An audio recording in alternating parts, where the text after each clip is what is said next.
JavaScript va disparaître, le PHP va disparaître, le Python va disparaître. Je suis développeur depuis 25 ans et je vous le dis, c'est pas grave.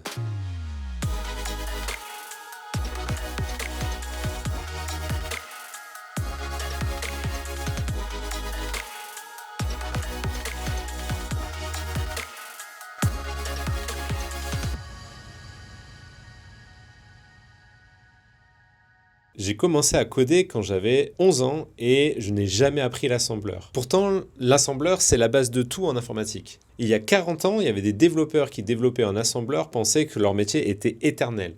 Depuis, on a créé le C, on a créé le Java, on a créé le PHP, on a créé le JavaScript, et tout ça, ce sont des couches d'abstraction qui sont venues s'ajouter au fur et à mesure du temps, et qui a rendu invisibles les couches précédentes. Aujourd'hui, qui code un assembleur? Presque personne. Est-ce que le monde a arrêté de produire des logiciels? Non. Il en produit 1000 fois plus. Pourquoi est-ce que le JavaScript, le PHP, le Python ou le Java existent? C'est tout simplement parce que le cerveau humain n'est pas capable de gérer la création d'une application complète en langage machine. On a créé toutes ces abstractions juste pour nous. Mais l'IA n'a pas cette limite. Le jour où une IA a la capacité de gérer des contextes beaucoup plus grands, elle n'a plus besoin de JavaScript, de PHP, de Python pour écrire une application. Elle peut travailler au plus proche de la machine et peut produire des résultats qu'aucun humain ne peut atteindre manuellement. Mais, et c'est là où vous n'allez pas être d'accord, tout le monde ne va pas s'en sortir pareil. Le vibe codeur qui n'a jamais appris comment fonctionne une base de données, une API REST, une authentification, va se retrouver vite bloqué dès qu'une IA fait la moindre erreur. Et elle en fait beaucoup. Ce qui a de la valeur aujourd'hui et demain, c'est ne pas savoir écrire les lignes de code en JavaScript. C'est de savoir comment fonctionne concrètement une application dans les moindres détails. La logique, les patterns,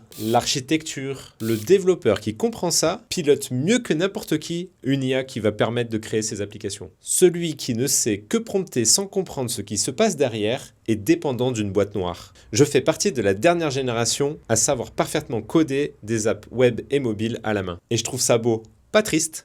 De la même manière qu'un artisan horloger admire une montre automatique tout en sachant très bien que la plupart des gens portent des Apple Watch. Mon métier ne disparaît pas, il se transforme. Je ne suis plus celui qui écrit du code. Je suis celui qui sait ce que le code doit faire, pourquoi et comment vérifier que c'est bien fait. Et vous pensez qu'on codera encore en JavaScript dans 10 ans? Dites-le moi en commentaire.